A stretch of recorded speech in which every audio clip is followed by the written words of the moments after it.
सर्वांचं स्वागत करतो आणि आपल्या साखर कारखान्याचे विशेष सभेकरता आपण सर्व उपस्थित राहिला त्याबद्दल संचालकाच्या वतीने आणि वैयक्तिक माझ्या वतीने स्वागत करतो।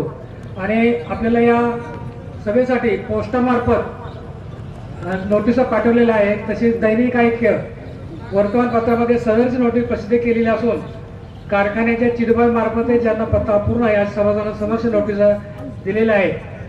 कल्लाप आवाडे जवाहर शेतकरी सहकारी साखर कारखाना भागीदारी करार संपुष्टात आल्याबाबत कल्लाप आवाडे जवाहर शेतकरी साखर कारखाना आपला कारखाना महाराष्ट्र सरकार अधिनियम 20 नुसार भागीदारी तत्वावर चालवला जात होता। सन 2006 ते 2021 पर्यंत शासन मान्यतेचे 15 वर्षासाठी दिला होता। सदरचा करार यशस्वीरित्या पूर्ण झाल्याने गाळप शब्द वाढवणे, वेळेत ऊसाचे पेमेंट व कामगारांचे वेळेवर पगार इत्यादी कारणास्तव त्यास मुदतवाढ देण्यासाठी प्रस्ताव सादर केला होता आणि त्या शासनाच्या कमिटीने मंजुरी देऊन दिनांक 9/3/22 रोजी तो संमत झाला आणि तेव्हापासून गेले 5 वर्ष जवाहर सहकारी साखर कारखाना आपला श्रीराम सहकारी साखर कारखाना चालवत आहे। परंतु मध्यंतरी सीझन संपल्यानंतर जवाहर सहकारी साखर कारखान्याने आम्हाला एक पत्र दिलं आणि त्या पत्रामध्ये असा उल्लेख होता की पहिले 15 वर्ष आणि आताचे 5 वर्ष आम्ही कारखाना चालवला आहे। पहिल्या 15 वर्षामध्ये 1750 पासून 22,500 पर्यंत आम्ही कशी केलं, 2,500 पर्यंत कशी केलं, 3200 पर्यंत कशी केलं आणि आता या 5 वर्षामध्ये साधारण 4,950 पर्यंत कृषी केलेले आहे।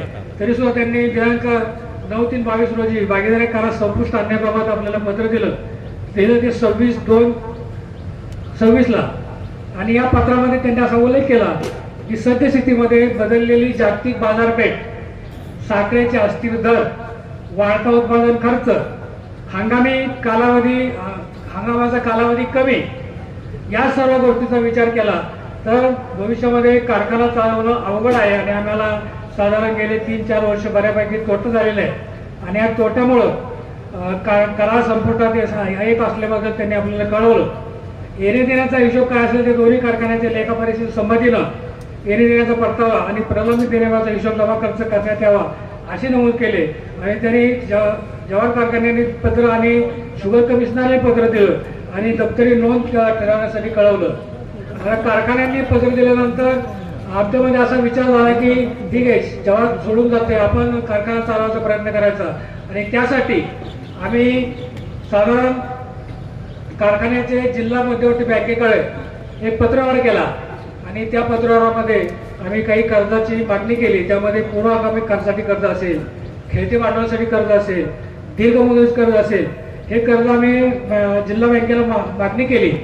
ते साधारण 13/3/26 आम्ही पत्र दिलं आणि त्यांचं पत्र 9/4 आलं की नाबार्डच्या महाराष्ट्र सूचना व बँकेचे कर्ज धोरणाप्रमाणे कर्ज संस्थेचे नेटवर्क मायनस असल्यामुळं तुम्हाला आम्ही कर्ज देऊ शकत नाही आणि त्यामुळं आपलं जे नेटवर्क आहे, बऱ्याच वेळा लोकांची शंका असते की नेटवर्क म्हणजे काय। आम्ही सगळ्यांच्या तज्ञ लोकांच्या विचाराने जमिनीचं आणि कारखान्याचं रिव्हॅल्युएशन करून पाठवलं ते 40 कोटी प्लस मध्ये झालं। परंतु नाबार्डच्या आदेशाप्रमाणे त्यांचे सूत्र आहे गणिताचं, वसूल भाग भांडवल अधिक राखीव निधी वजा संचित तोटा, ह्याचा जर आपण हिशोब केला तर हे साधारण -16,44,000 साधारण आपला संचित तोटा मायनस आहे। पूर्वी 2002 साली साधारण 110 कोटी आसपास होता। जसे जसे फायदे होतील तसे यावर्षी आपण 16,44,00,000 आपण नक्त मूल्य मायनस आहे आणि त्यामुळं जिल्हा बँकेने आपल्याला कर्ज नाकारलं आणि हे सगळं होत असताना कारखाना तर चालला पाहिजे आणि बँक तर कर्ज देत नाही, ह्या सगळ्याच्या गोष्टी विचार करता विशेष सर्वसाधारण सभा बोलवायचं ठरवलं आणि त्यामध्ये 20/3/2025 ज्यावेळेस श्रीराम सहकारी साखर कारखाना प्रशासक नेमला होता आणि तो 27/3/25 उठवण्यात आला आणि ते ज्यावेळेस प्रशासक उठवला त्यावेळेस आम्हाला एक आठ घातलेली होती की ह्या संचालक बॉडीनं डे टू डे काय वर्क असेल रोजचं रोज ते करावं, फक्त धोरणात्मक निर्णय घेऊ नये आणि धोरणात्मक निर्णय घेऊ नये। त्यामुळे हा जो विषय आला तो धोरणात्मक आला म्हणून आम्ही परत हायकोर्टामध्ये गेलो। हायकोर्टाला आम्ही विनंती केली, सगळे मुद्दे मांडले आणि हायकोर्टाने लक्षात आलं की हा कारखाना चालला पाहिजे म्हणून हायकोर्टाने 5 तारखेला गेल्या 5/5/26 आम्हाला एक निर्णय दिला की 8/9/2020 जे शासनाचा नियम आहे त्या नियमाला अधीन राहून तुम्ही हा कारखाना चालवू शकता. आणि त्या पद्धतीनं आज आपण ही वार्षिक मीटिंग घेतलेली आहे. आणि कारखान्यात वित्तीय सहाय्य उपलब्ध झाले नाही तर कारखाना चालवणं अत्यंत अवघड आहे. त्यामुळे कारखान्यात सद्यस्थितीत कामगार पगार असेल, ऊस तोडणे, करार वेळेवर करणे, तसेच मशिनरी मेंटेनन्स करणे इत्यादी कामे करणे अत्यंत अडचणीच आहे. त्यामुळं 8-2-20 प्रमाणे महाराष्ट्र सहकार अधिनियम 20 अंतर्गत सहयोगी तत्वावर चालवण्यात देणे योग्य होईल. या कामी महाराष्ट्र शासन नियमाप्रमाणे सर्व पूर्तता करण्यात आलेली आहे. आणि यामध्ये एक्सप्रेशन ऑफ द इंटरेस्ट स्वारस्य अभिव्यक्ती साठी कारखान्याने मराठी व इंग्रजी वर्तमानपत्रामध्ये जाहिरात देऊन जे कोणी इच्छुक आहेत त्यांचे फॉर्म भरून घेतलेले आहेत. आता यामध्ये शासन निर्णय 8/2/2000 प्रमाणे साखर कारखाना अर्थसेवा विभागासह सहयोगी तत्वावर चालवण्यात देण्याबाबत जो निर्णय होतोय त्यामध्ये 8/9/2020च्या सहयोगी तत्वावर चालवण्यात देण्याच्या शासन निर्णयाप्रमाणे कारखान्याने मान्यतेसाठी विशेष सर्वसाधारण सभा 8/5 म्हणजे आज रोजी बोलवले, नोटीस 7 तारखेला काढलेले. शासन निर्णयाप्रमाणे स्वारस्य अभिव्यक्ती म्हणजे एक्सप्रेशन ऑफ इंटरेस्ट हे साधारण 12 जाहिरात देऊन लोकमतमध्ये 7/5ला जाहिरात दिली, हिंदूमध्ये जाहिरात दिली. आणि दत्त इंडिया आणि शरयू हे 2 फॉर्म आपल्याकडे आले. आणि या कारखान्याचे आर्थिक सल्लागार यांच्याकडून फायनान्शियल मॉडेल तयार करून घेतलं. आणि वरील प्रमाणे जे 2 व्यक्ती आलेले आहेत त्या 2 व्यक्तीचं जे काही मॉडेल आहे ते मी आपल्याला सांगतो. आणि त्या मॉडेलप्रमाणे पार्टीचं नाव Datta India private limited Sakharwadi. त्यांना आम्ही जे कळवलं होतं त्या पद्धतीने त्यांनी प्रस्ताव पाठवला की सन 2026-27 ते सन 2030-31 या 5 वर्षामध्ये पहिल्या 5 वर्षाला 5.5 कोटी भाडं, 31 ते 36ला 6 कोटी आणि 37 ते 41 6.5 कोटी. म्हणजे पहिल्या 5 वर्षाला 5.5, नंतरच्या 5 वर्षाला 6 आणि नंतरच्या 5 वर्षाला 6.5 कोटी असं भाडं. आणि साधारण रुपये 35 कोटी हे आपण त्यांच्याकडून घेणारे त्यातले 15 कोटी बिनव्याजी आणि 20 कोटी ॲडव्हान्स म्हणून घेणार आहे की जे आपल्याला जवाहर कारखान्याने जी गुंतवणूक केलेली आहे त्यासाठी परतावा देण्यासाठी. आणि त्यामध्ये गाळप क्षमता वाढवणे आणि येणाऱ्या वर्षा 1.5 वर्षामध्ये 5,000चा कारखाना 10,000 करणे. आणि ती गुंतवणूक झाल्यानंतर 15 वर्षांनी ज्यावेळेस हा कारखाना तो करार संपेल त्यावेळेस डिप्रिशिएशन कॉस्ट काय असेल, म्हणजे 50% असेल, 40% असेल, प्रत्येक आयटम टू आयटम वेगवेगळे असते. त्या डिप्रिशिएशन कॉस्ट प्रमाणे त्यांना पेमेंट करणे आणि कारखाना 10,000 कपॅसिटीचा ताब्यात घेणे. दुसरी जी पार्टी आलेली शरयू ॲग्रो इंडस्ट्रीयल कापशी या कारखान्याला मी असं सांगितलं की 4.5 लाख जर क्रशिंग झालं तर आम्ही 3 कोटी भाडं देऊ. आणि 4.5 लाखाच्या वरती जर क्रशिंग झालं तर प्रत्येक मेट्रिक टनाला 100 रुपये देऊ. ह्याचा हिशोब केला तर साधारण आपला कारखाना 5 लाखांनी चालतोय तर साधारण ते 3 अधिक 50 लाख म्हणजे 3.5 लाख होतात.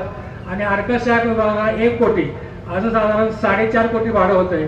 त्याचं सुद्धा 35 कोटी करार कर्तव्य देण्यात येतील आणि 40 कोटी समान 8 हप्त्यामध्ये त्याकरता कारखाना मालमत्ता तारण ठेवून कर्ज घेण्यास परवानगी असावी. त्यामध्ये विस्तारीकरणामध्ये ते असे मानतात की विस्तारीकरण उपलब्धतेनुसार निश्चित केले जाईल आणि विस्तारीकरणाकरता येणारा खर्च घसारा जाता करार संपल्यानंतर शरयू कारखान्यात देण्यात येईल. आणि या पद्धतीनं 2 विषय इथं आहेत की दत्त इंडिया आणि शरयू ॲग्रो. आता मी असा एक प्रस्ताव मांडतोय. आता एवढे साहेबांनी जो विषय मांडलेला आहे तो विषय आणि हे 2 प्रस्ताव आपल्या सर्वांना मंजूर आहेत का? मंजूर असेल हात वर करून आपल्याला सांगावं.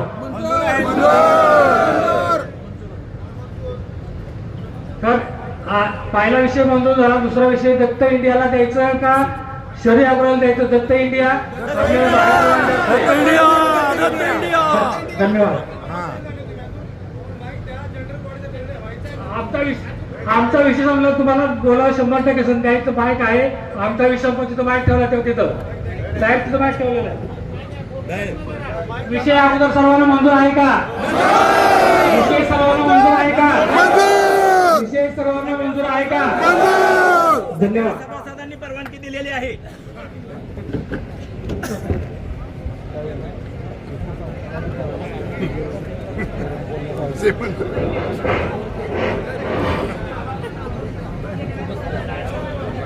शेतकरी बंधूंनो, हॅलो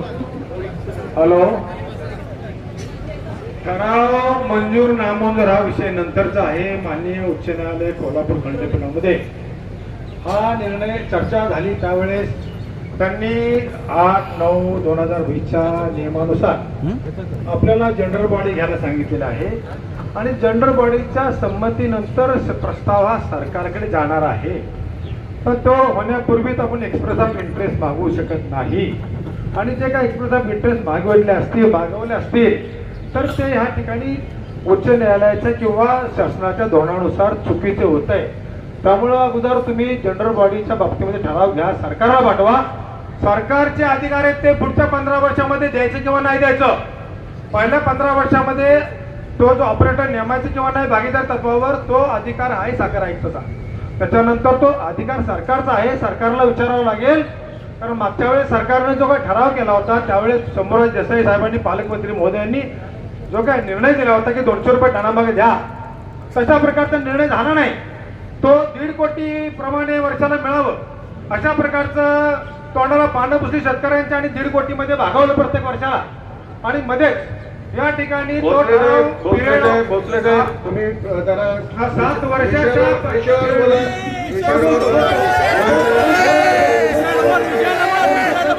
तुम्ही ऐका, बोलू द्या. सगळेच ऐका.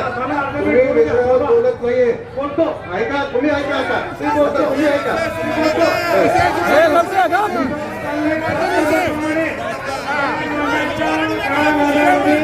मुद्दा क्रमांक 20 प्रमाणे करारातील मुद्दा क्रमांक 20 प्रमाणे त्या ठिकाणी तुमचं टाइम लिमिट आहे. 7 वर्षापर्यंत कुठलाही करारनामा रद्द होऊ शकत नाही आणि 7 वर्षामध्ये टाइम लिमिट दिलेलं आहे. कोणताही करारनामा करताना त्या प्रथम 7 वर्ष पिरियड दिलाय. त्या पिरियडमध्ये रद्द होऊ शकत नाही. उत्तर देऊ द्या. माईक आमच्याकडे दे. उत्तर देऊ द्या. वकील साहेब थांबा. वकील साहेब, हो वकील साहेब थांबा, उत्तर देऊ द्या. उत्तर देऊ दे. जो काही आपण करार केलेला आहे, ऐका, जो काही आपण करार केलेला आहे तुम्ही तो करार नीट वाचा. त्याच्यामध्ये 7 वर्ष लॉकिंग पिरियड जरूर आहे, त्याविषयी काही शंका नाही. 7 वर्षाच्या locking period जर संबंधित कुणी श्रीराम असेल किंवा जवाहर असेल कुणी दोघांपैकी एकाने करार जर मोडला तर 8 कोटी रुपये कॉम्पन्सेशन त्या ठिकाणी द्यावं लागणार आहे.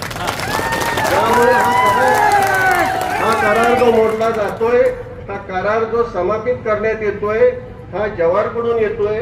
त्यामुळे जवाहर आपल्याला 8 कोटी कॉम्पन्सेशन त्या ठिकाणी देणार आहे आणि त्यांच्या येण्यात येण्यातून ते वजा केलं जाणार. त्यामुळे हा विषय जो आहे तो करारामध्ये आहे आणि त्याप्रमाणेच आपण या ठिकाणी पुढे जातो. त्यांनी पूर्णपणे असमर्थता दर्शवली, त्यामुळे हा विषय आला. त्यांनी जर दर्शवली नसती तर हा विषयच आला नसता आणि त्यामुळं आमचं नेटवर्क मायनस असल्यामुळं आम्हाला कर्ज मिळत नाही.